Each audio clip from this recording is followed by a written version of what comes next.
Hey, buddy. I want you to do me a favor. You see that lady? She's very important to me, okay? Okay. So, I want you to take extra special care of her. You know what I'm talking about here? I can't accept that. But I'll tell you what I can do. I can take extra special care of that young lady over there for nothing. Okay, I appreciate that. Have a nice afternoon. Sir, could I trouble you for a glass of warm milk? It helps put me to sleep. You could trouble me for a warm glass of shut the hell up. Now you will go to sleep, or I will put you to sleep. Check out the name tag. You're in my world now, Grandma. Oh, dear. On Friday the 13th, the Raiders got the win in Queanbeyan in their first of 2 pre-season games. This Saturday night, the Raiders will take the trip up to Gosford to take on the Cronulla Sharks. And today, the Milkman podcast is back. All that and more right here on the Milkman podcast.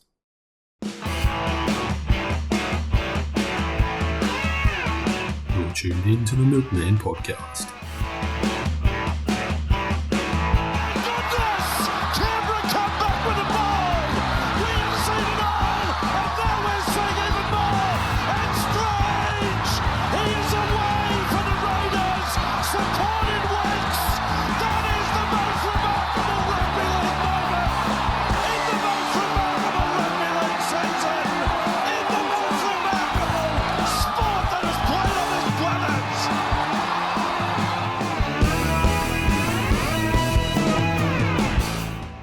Hello and welcome back to the Milkman podcast, your unofficial home for Canberra Raiders rundowns and the home of undeniable mediocrity. My name's Mitch Roberts and welcome back to the Milkman podcast for another year, hopefully a full year this time.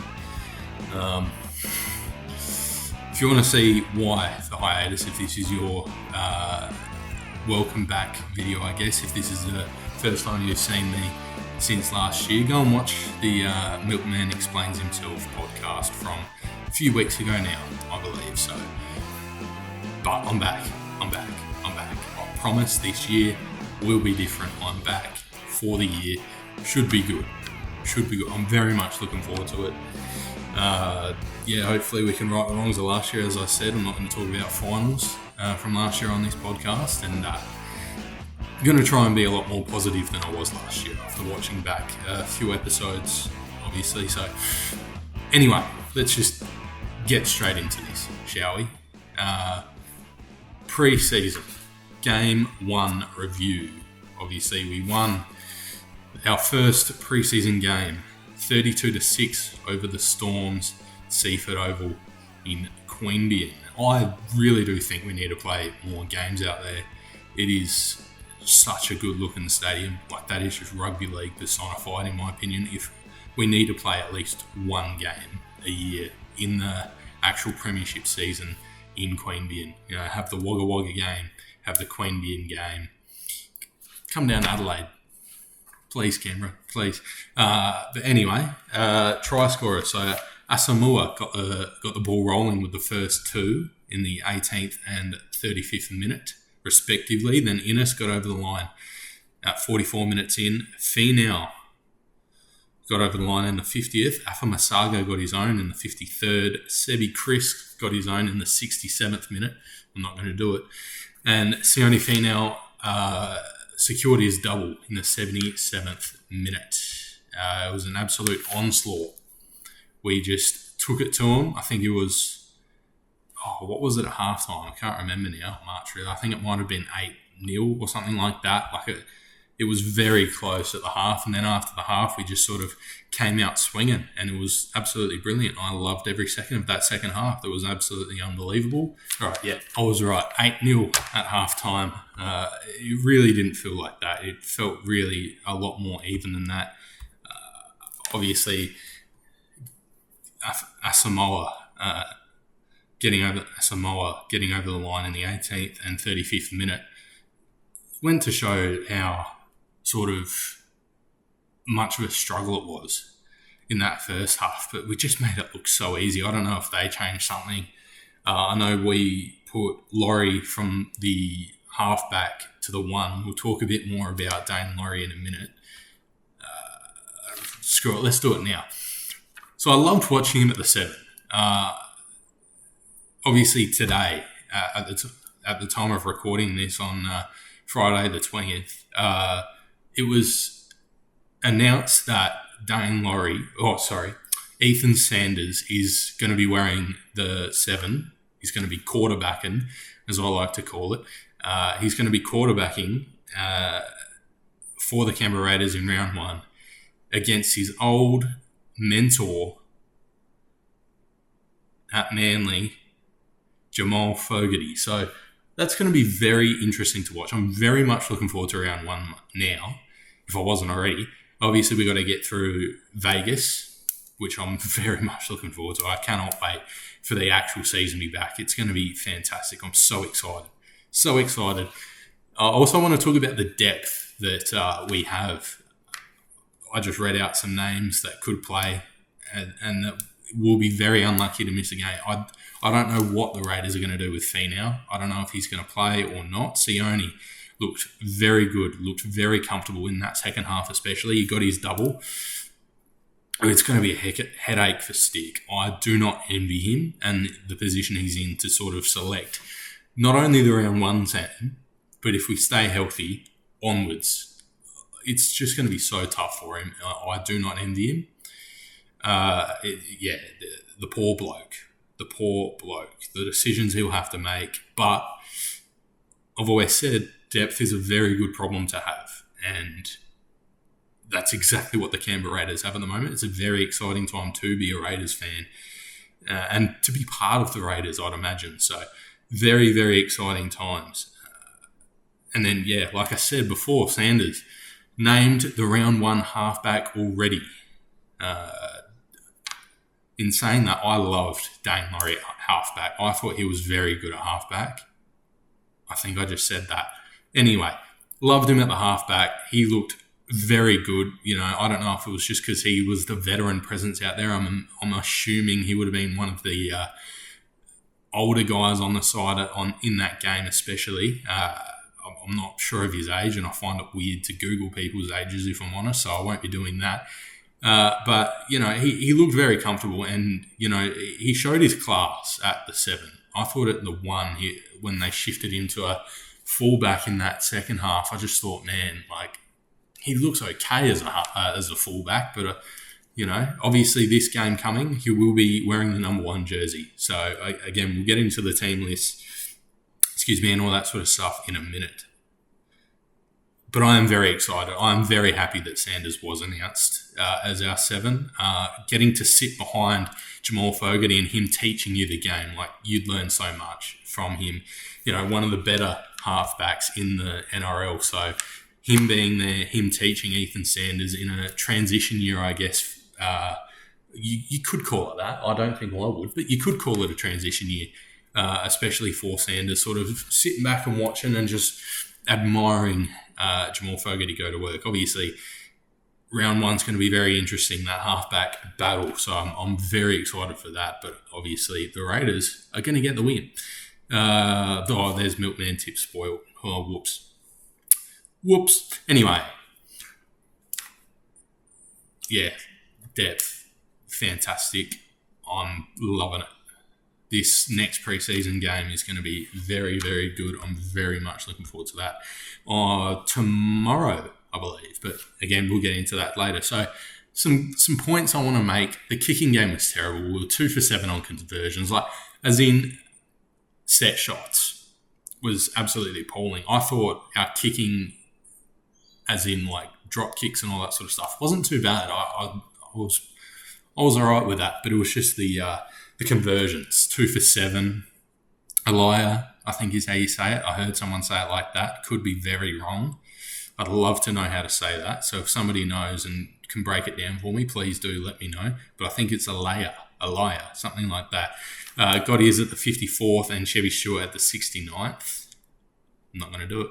But on the other side of the coin, from terrible to outstanding, the defense was unbelievable. We dug our heels in. We played for each other. I thought our defence was amazing. It was a brilliant watch. And it was reflective on the score. That's why we won 32-6 like we did. We looked fantastic on the defensive side and led by our quarterback at the time, as again, like I said, Dane Laurie. He took control of that game, in my opinion, and, you know, the score reflects that. So stats, going into the stats now via NRL.com, of course, because where else am I meant to get them from? 86.8% tackle efficiency. Obviously, the defensive stats. 309 to 37. That's tackle to missed tackle ratio. So we did very well in wrapping them up, which was very good. And then 10 of which were ineffective. Now our attack, 224 runs, 2,079 metres. Wow. 594 post-contact metres. 8 line breaks to the Storm's 4. 48 tackle breaks to the Storm's 37. And 173 kick return metres to the Storm's 50. So it was dominance. It was absolutely dominance. And I'll say this now. Of course, it's only preseason. It doesn't really matter. I was more interested in seeing how the guys would play and how Dane Laurie would play and all that sort of stuff. And obviously, he did very well. I was more so paying attention to how individuals were playing as I do in preseason. But you look at stuff like that and you just go, man, the future's bright in Canberra. It really is. That's the point I was going to make with the attack and the defence and all these stats in preseason. The main point I'll be making is depth, youth, unbelievable. There's 3 words for you. So there was a sin bin by Tualihi for the Raiders, which led in the 71st minute, which led to the Storm's only try in Liam Williams in the 72nd minute, and then they ended up making the conversion 1-for-1. So they were better than us in that sense. And again, obviously being preseason, what is it? Why does it matter? Who knows? But we were fairly undisciplined. And I think, again, that draws back to the youth and, you know, a lot of New South Wales Cup guys and a lot of developmental guys that are still developing in the system and all that sort of stuff. It was very much an undisciplined watch. It was pretty tough. 12 errors to their 10, 7 penalties conceded to their 5, 2 inside 10 metres to their 0, and 1 on report. And as I said, 1 sin bin to their 0 and 0 respectively. So it was a tough watch, discipline-wise, but however, we had 2 ruck infringements to their 9. So obviously that's a reach. That's just a cherry pick stat I wanted to say to make us look that little bit better. So now let's look ahead to this Saturday's clash, or tomorrow, or today, or if you're watching this on Sunday or beyond, it's already happened. So what are you doing? But yeah, let's look ahead to this Saturday Arvos clash with the Sharks up in Gosford. So, team lists for this game. At the 1, Dane Laurie playing fullback, as he did in the second half against the Storms. Civilio Tamale on the wing with Xavier Savage, Sasagi and Chris in the centres. Alaya, I think it's Alaya. Was going to say 90, I'm not 90. 80% sure it's a liar. I'm not sure though. And then Afamasaga playing in the halfback. I thought he was pretty good against the Storm. So from memory, could be wrong. But at the half will be Afamasaga. So Atamariota in the 8. Jaden Brayley, our first look at Brayley in a Canberra Raiders uniform at the hooker. And I'm pretty sure that's his brother, Blake Brayley, the captain for the Sharks, at the other hooker. So that's going to be very interesting hooker battle there if they are siblings. I'm not 100% sure. Zach Hosking will be captaining the side and playing prop. Madeline Nicholson in the 11, Noah Martin in the 12, and Smithies in the 13. So very, very good. Owen Paddy in the interchange, Jed Stewart, Sione Finau will be coming off the bench as well, and Jordan Utah, who did impress me in the first game against the Storms. I'm very much looking forward to seeing him back himself up there. Then the reserves, Chevy Stewart, who he was, in my opinion, pretty average against the Storms. So could be a reason. Tualihi again. Sean Packer, Miles Martin, Jake Clydesdale, Joe Roddy, Saxon Innes, Braden Darmody, Michael Asamoah, Samuel Hine, and Vina Patuki Case round out the reserves. Very, very nice. So there's the team list for the Sharks game tomorrow afternoon, or today, if you're watching this on the day of. I wouldn't blame you because this will be out pretty late, I'm assuming. And yeah, just some points I want to make about this game. Like I said a couple of times already, obviously it's preseason. So I just want to see how the players go, especially the likes of Brayley and other people who are suiting up for the Raiders for the first time, if not the younger guys or the guys I want to see that back themselves up, like Dane Laurie. And obviously he was okay up fullback, but he's going to get a full stint here. Very much looking forward, or you'd assume, but he's going to get at least a half of fullback. So very much looking forward to seeing that. Afamasaga at the 7, very much looking forward to seeing that as well. He played, from memory, like I said, pretty good against the Storms. And it's our first look at Xavier Savage so far this year, which, again, it's always a pleasure to watch him play. So very much looking forward to that as well. Again, Utah played pretty well against the Storms, so we'll see if he can back himself up. Hosking, like I said, captaining the side, and Smithies coming into the side, who I'm pretty sure will be the other captain or the vice captain or something like that. I saw something like that. Cool. We've got some good leadership going here, so very good. Hosco, very much looking forward to seeing him play as well, obviously. So Steve Brayley at hooker, like I said, very much looking forward to seeing him play. When I was going on with this podcast last year, it was first announced that we might be signing him. So it's kind of a full circle. So I hope he does well, and I hope he is the one to end up with a 14, because obviously Starlos, the hooker. I mean, come on, what are we doing here? And another headache for Stick could be inbound with the 14 leading into that. Who's going to get the 14? I think it's just widely assumed that Tom Starling will be the 9, and I don't think anyone will call me, Mr. Tom Starling for saying that, because I think that's obvious. But who's going to get the 14? Will it be Paddy? Will it be Brayley? I don't know. So that's going to be very interesting to see as well. Right, again, I'm going to keep those things short because, again, it is preseason. So what does it matter? But let's get into the main attraction here, the season 2026 predictions for the regular season, obviously. Regular season, watching too much American sport. The premiership season, obviously. So, minor premiers, number 1 on the ladder. Who do I think it's going to be? The Brisbane Broncos. I think the Bronx get the job done, get on top of the ladder fairly easily. I reckon they lock that up pretty quickly, to be honest, as quickly as possible. Not that quick, but you know what I mean. The Wooden Spooners for 2026. They finished 11th in 2025. I think it's going to be the Parramatta Eels. I think there's a bit of turmoil out there in Parramatta, so we'll see how they go, but I'm not counting on it. The Smoky for this season. Now, I could be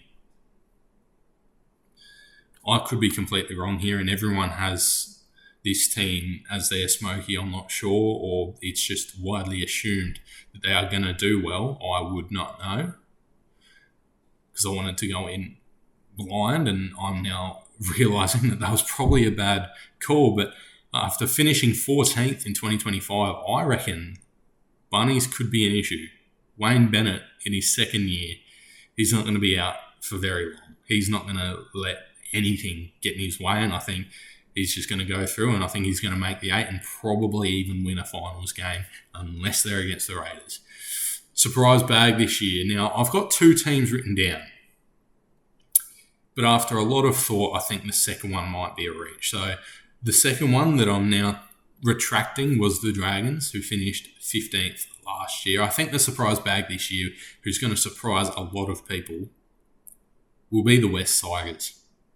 I think after finishing 13th last year, I think they just look good, and I think 12's ready to take that another step up. I'm very much looking forward to seeing how the Tigers go this year, and even the Dragons for that matter. I feel like they're always underperforming. So I think it's about time they step up. Obviously, the Dragons with Gutherson, with the beach sprinter. What's his name? Cookie. Fellas, the guy who wears number 9 on his back for the Rabbitohs, he's a beach sprinter. Hang on a sec, you're saying Damien Cook is a beach sprinter? Hindy, I'm telling you. No way, you've made that up. My mind is blown. They both should be taking a step up. It's just whether they do. So that's why I've put them in surprise bag, because I think they might surprise some people. So I'll go with Dragons, because I don't think the Tigers are on many people's... I think the Tigers are on everybody's radar, but I think the Dragons do tend to get counted out quite a bit. So I'll take the Dragons on that one. I'll reverse my call and say, give me the Dragons as my surprise bag. My big call for this year, and I sort of wanted to keep this one more so Raiders related, obviously. I think Ethan Strange could play State of Origin this year. I'd love it. Let me reword. I think he gets named to a State of Origin, to the New South Wales Blues squad. I think he's just ready to go. I think he's young and he's just that good. So give me Ethan Strange to play State of Origin or get listed to the New South Wales Blues. State of Origin winners. Queensland. Moving on. No. Look, Queensland winning Origin is like saying the sky is blue. It's just a given 9 times out of 10, unfortunately, or 8 times out of 10, unfortunately. So it sucks, but I think it's going to happen. And it's going to suck really bad once again. Dally M medalist for 2026. He had a very good year last year, and I think this year he's going to do it. Give me Luke Metcalf of the New Zealand Warriors to win the Dally M. I think he's going to do it. He played very well last year, and I'd be surprised if he didn't finish top 5 again. So give me that. I wanted an underdog. I didn't want someone that everybody's taken. So give me it. Coach of the year, said it before. I think it's going to be Wayne Bennett. He's going to have a monumental turnaround for the Bunnies, and he's just that good, isn't he? The super coach. Read his book over the off-season. It wasn't his book, but it was on him by Andrew Webster, The Wolf You Feed. Great read. Definitely recommend that. Man, it's just going to happen, isn't it? It's just going to happen. Headline we will see. Now, this is topical. Zach Lomax, obviously wanting to go to Melbourne. I think a headline we will see at some point. Off-season counts. Grass isn't always greener. Lomax wants out of Melbourne. There you go. No, I reckon he gets to Melbourne, doesn't get game time, has a tantrum. I want out. That's what I reckon is going to happen. And the grand final winners, the big one. Where's my drum roll? New Zealand. I think the Wars get the job done. I don't know what it is. But I'm very high on the Wars this year. So let's head in to the 5 predictions I have set aside for your Canberra Raiders. All right, well, hopefully that lighting is a little bit better. I just had to have a bit of water and chuck the light on. So that's what that cut was. Now, anyway, the prediction finish I have for the Canberra Raiders, I think as far as the ceiling goes, because of our inexperience at halfback, and obviously I'm very confident in him, but I think it might take a couple of games to really set in. And, the point differential could come into play as far as second, third, fourth goes, but I think our ceiling for this year, realistically, probably second or third, just because of that inexperienced halfback and because I said the Broncos are going to get this minor premiership. So there you go. Worst case scenario, barring injuries, of course. Obviously, we're not counting injuries in this whole thing, because injuries suck, obviously. 8th, I think we make finals either way. I think 8th is like worst case scenario. I can't see us finishing 8th, honestly. I think we'll be well into the top 5, to be honest. Speaking of, I wanted to do like set up some sort of forfeit. If we don't make the top 5, I will blank. Couldn't think of anything good. So if you have any ideas, let me know and I'll pick one out and we'll talk about it at some point when I find one. So if you've got any bright ideas for what I should do if the Raiders do not make the top 5, or maybe even 4, we might extend it depending on what you think I should do. Let me know. We'll see what happens. Won't tell you any of my weaknesses because that's not how this works here. The best player, obviously, I want to say is Tom Starling, but and I did want to say Hudson Young as well, but because of injury last year, this guy missed a bit of time, and I think he's going to want to come back bigger, badder, and meaner. Give me Corey Horsburgh to be our best player in 2026. Obviously, at one point last year, he was. I think he ended up like top 5 in the Dally M or something like that. And then he got injured. Then he got injured and missed a bit of time, unfortunately. So I think he's going to bounce back this year and I think he's going to look really good indeed. Most improved. Now, this one was tough. This one was very tough. I didn't know where to go with this. I really didn't.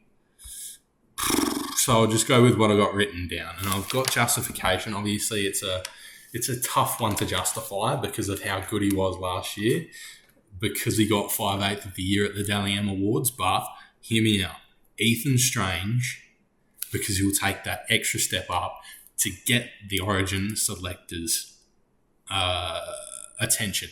Like I said, I think he's going to get at least named in the Origin squad for the Blues. So I think he's going to take that extra step up to get the attention of the selectors. Top try scorer for the Canberra Raiders. I forgot there's another one I put down here. Top try scorer. We'll go 3-2-1 because we've got 3-2-1 written down. At third, Savilio Tamale, I think, gets the third most tries for the Canberra Raiders. Second, Matty Tomoko. First, Xavier Savage will get over the line the most for your Canberra Raiders. Oh, never mind. There's a few more. Player to surprise / impress.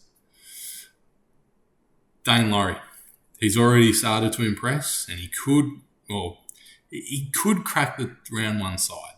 He really could. I think, obviously he does, but he could crack starting 13. I would not be surprised.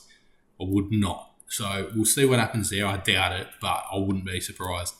And if you're not taking that, I think Ethan Sanders at the 7 will surprise people. Obviously not us Raiders fans, but I think people around the league, I think other people, content creators or armchair experts, whatever you want to call them, I think he'll surprise a lot of people this year because of that opportunity he had to learn under Jamal.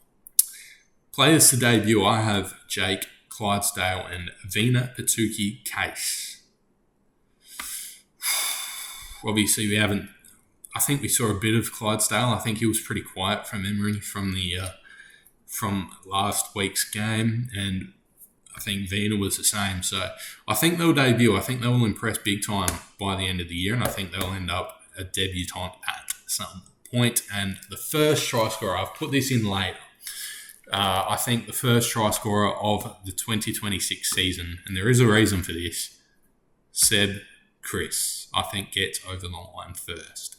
Now, the last time I called a first try scorer at a game was 2021 in Canberra against the Broncos. I was there, and they had the player introductions obviously going on, and I leant over to Mum and I said, when Seb Chris came on the screen, I leant over to Mum and said, he's scoring first, and he did. So that's why I'm putting no money or anything down, but I'm going to put it on the line here, my pride, I guess, that he will score the first try for the 2026 season for the Raiders. Obviously not the first try for anyone, but for the Raiders, I think it'll be Seb Chris. Whether we get shut out or not in the first game, obviously it won't happen. Obviously we're going to win in Manly, obviously. But anyway, those are my season predictions. Let me know what you think. If you agree, disagree, let me know. Not very many bold calls there, I'm not going to lie. But anyway, we'll see how things go. Now, head around the NRL. It's back. It's ready to go. So we'll start with the most important thing. This has been living rent-free in my head. The Roosters bus getting stuck, as far as I'm aware, twice. Not once, twice around Newcastle. One was at a servo, I'm pretty sure. And the other one was at the hotel they were staying at, I'm pretty sure. That's what it looked like. Obviously, if you're watching this on YouTube, you can see the vision going on. What is that? You got to know your route. You got to know your height. And it happened not once, but twice. Happening once is kind of like, all right, yeah, mistakes happen. Obviously, you get flamed for it because it's the Roosters. Everyone loves taking big craps on the Roosters, but twice. Oh, you're joking, aren't you? How do you do that twice? In what universe does that happen to you twice? Obviously, it could be a different driver, and it could be something like that, but I highly doubt it. How does that happen? Is that not the funniest thing? Anyway, and moving on, NRL State of Origin rule changes. Internationals are now allowed to play. So if you play for Samoa, you're allowed to play for New South Wales or Queensland. If you play for Fiji, you're allowed to play. If you play for New Zealand in the internationals, you're allowed to play. So that leaves the door open for Kalen Ponga of the Knights to play for the Kiwis, as well as his Queensland Maroons. Now, that means, and this is quoted by Cameron Mee of NRL.com, reigning Dalian props of the year, Adam Fanua-Blake and Payne Haas could link up in the front row for New South Wales. And I still have Queensland winning. What does that tell you? That New South Wales are broken. And obviously, Sebastian Kris, now the door opens for him to play for New South Wales. But it would be bittersweet for him because obviously the articles come out that he is a Queenslander, and this is him saying this. He's a Queenslander at heart, so it will be very bittersweet for him. It would be very interesting to see what happens there. Obviously, he'd need a huge season to be able to get named for State of Origin. But he's eligible. He's very much eligible, and I'd love to see him in a Blues jersey. I'd love it. I'd absolutely love it. Moving on. This is more so Milk Bar, but I don't have any good stuff for the Milk Bar. Obviously, the Sebastian Kris and New South Wales stuff could have slotted in there, but I feel like this is more an around the NRL sort of thing. Ricky's Angels. Obviously, the preseason stuff. Obviously, him at the team dinner and all that sort of stuff, and the photo, him at the head of the table, and all the wags, all the players' missos and stuff like that, all there surrounding Ricky Stewart, and that made headlines. That was something, and it was just league-wide news. I think I still think, excuse me, that'll be Story of the Year, or a Story of the Year candidate, because that is just one of the funniest things I think I've ever seen. Like, it is just great stuff, real healthy stuff. Ricky's Angels, the comments on those posts, scroll back, look at the comments on the Raiders post, like, it was just hilarious.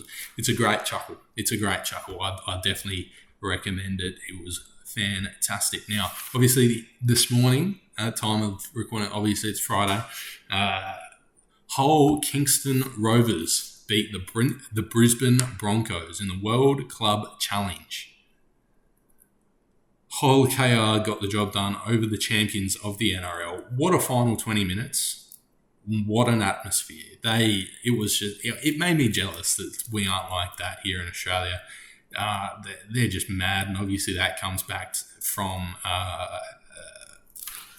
football culture, but it was a fantastic watch, especially that final 20 minutes. 30-24 final score. An English club has won the World Club Championship 3 times in a row now.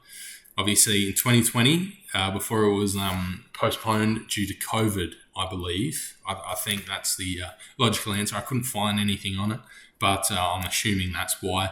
Roosters beat St. Helens 20-12. Then after the 2-year hiatus, they came back in 2023 in St. Helens, and that's when the streak started. St. Helens beat Penrith 13-12 in 2024. Wigan beat Penrith 16-12. 2025 it was cancelled. From what I read, it was due to Penrith players going international, so they were like, "Nah, can't do anything about it. Sorry." That's what I read. Don't know if that's true or not. Don't take my word for it. Could not find anything, but that's my understanding. So it was cancelled in 2025. Then obviously this morning, Hull Kingston Rovers beat the Broncos, and what a game it was. That final 20 minutes was unbelievable. Wow. So, and HKR also become the 4th side to do what has been crowned as the quadruple, which is the Challenge Cup, the League Leaders Shield, Super League Trophy, and the World Club Challenge. They join Wigan, Bradford, and St. Helens in this prestigious club. So congratulations to Hull Kingston Rovers. That is an incredible feat. But I'll tell you right now, Leeds will be next year, unless they play the Raiders, and it's not happening. So go Rhinos. Speaking of the Leeds Rhinos, the warm-up tee, I don't know if you've seen it. If you're watching on YouTube, it's on the screen now. Look how many sponsors there are. Isn't that ridiculous? Go and have a look. If you're listening, go have a look. Do yourself the favour. Look up the Leeds Rhinos 2026 warm-up tee. There is just sponsors all over it. I'm actually thinking of getting one myself just for the novelty of it. Like, it is crazy. Now, they obviously have other training tees at the same price. Like, surely you'd assume if you have that many sponsors on the shirt, you'd assume it'd be cheaper, right? But it's not. It's the exact same price, and you can get another one with less on it and less sponsors for the exact same price. So if you're not a fan of it, obviously there are other options if you are a Rhinos fan. But I really like the Rob Burrow sort of thing on it as well. But for £35, like, you could get any other training shirt, which is around 70 Australian dollars, I believe. So it's crazy. Like, Retro Rugby League on Instagram and TikTok, I believe, he spoke about it, and I was just dumbfounded. I was like, what is this? Obviously, on the screen, if you are watching, like I said, the other options will be on the screen. Some other ones I just picked. There are more. They've got so many training shirts and options. It's not even funny. I don't think I've ever seen anything like it. But yeah, for $70, I mean, what are we doing here, Leeds? What is this? We do have a technical milk bar here. There's another thing I want to talk about. Hudson Young spoke on the altercation with Morgan Smithies in Vegas last year on Josh Mansour's Unscripted podcast. And here's the clip. I just want to apologise on behalf of myself for the actions on Thursday night. Obviously not good enough. What was that? What happened? What can you tell me? You can laugh about it now, right? Can we talk about it? Yeah, of course. Yeah, go. What happened? Well, when we first got there, we weren't actually allowed to go out the first night because Sticky's obviously been a player But then we convinced him to let us out. Okay. So he let us out. But when we first got there, so we've arrived in Vegas and everyone's gone up to their rooms. And me and Starlo, Tommy Starlin's my roommate, we've gone to go in ours. We've opened the door and it's some random room, like clothes everywhere. It wasn't our room. So I was like, what are we going to do? So we've gone back downstairs. Everyone's messaging it in the chat like, we're changed. We're allowed to go out. Everyone get changed. We're leaving in 10 minutes. So me and Starlo are in the hallway like, what are we doing? I was like, we'll go down to reception, we'll just get changed and we'll leave our bags down there. And then when we were coming back, we've gone to go into our room and then I was said to Morgs, I was like, you can't come to my room, I don't have a room. And then obviously we were pretty at the time and we just started spraying each other and ended up in a push and shove. And one of the other boys brought back an inflatable baseball bat thing from one of the nightclubs. And then that's obviously seen by the security that someone's carrying that around and just got blown up into this massive thing. Oh. Me and Morgs were trying to get back into our room because after when we got back, realised we didn't have a room. We've gone back downstairs to try and get our room and that. And they're like, no, you just need to leave. And we're like, what for? And they're like, well, it's like we're mates. We're just standing here trying to get in our room together. Like, Because majority of the people had your back, and they were saying like, why do these boys have to have like a public apology about this? Like, it was just like a little push. I think it was the best thing to do. Like, yeah, I get it. I get it. Like from an NRL brand perspective, but end of the day, like, it wasn't that deep. Yeah, no. It wasn't that deep. It wasn't that deep. It wasn't that deep. Like, I think if we didn't do it, like everyone would have been saying, "Who was it? What happened?" oh yeah, it would have been. Just Yeah, it would have led to more ephemeral, speculation. Yeah. So there you go. Just a bit of fun turned sour by the sounds of it. So there you go. Anyway, so I think that's all I needed to talk about, really. I've blown through this quicker than I expected. I expected this to be fairly long, but, obviously that's not the case here. So see what happens. But anyway, let's talk schedule. So before I depart, I guess, the schedule looks like this. So until August, from this Monday onwards, public holidays and all that sort of stuff, it might change to a Tuesday, but it'll be Monday and Friday until August. Public holidays on a Monday will be shifted to a Tuesday probably, or whatever. Again, I'll definitely let you guys know what's going on before it happens, obviously, but it looks like it'll be Monday to Friday until August. And then when August turns, it'll be Monday and Thursday due to, uni and all that sort of stuff. So that's that. That's how it looks. That's what's going on. So I think that's it. I've kept this pretty short. That's a bit disappointing to me. No, it's not. No one wants to hear me ramble on for longer than I have to. It's all right. But yeah, I'll leave it there. Thank you very much for watching this episode of the Milkman Podcast. We're back. We're back in business. Got to stop doing that. We're back in business. We're ready to go. See you guys on Monday for the review show for the Sharks game. We'll see how we go there. Obviously, Raiders 13 plus. Come on now. But yeah, see you guys in the next one. And of course,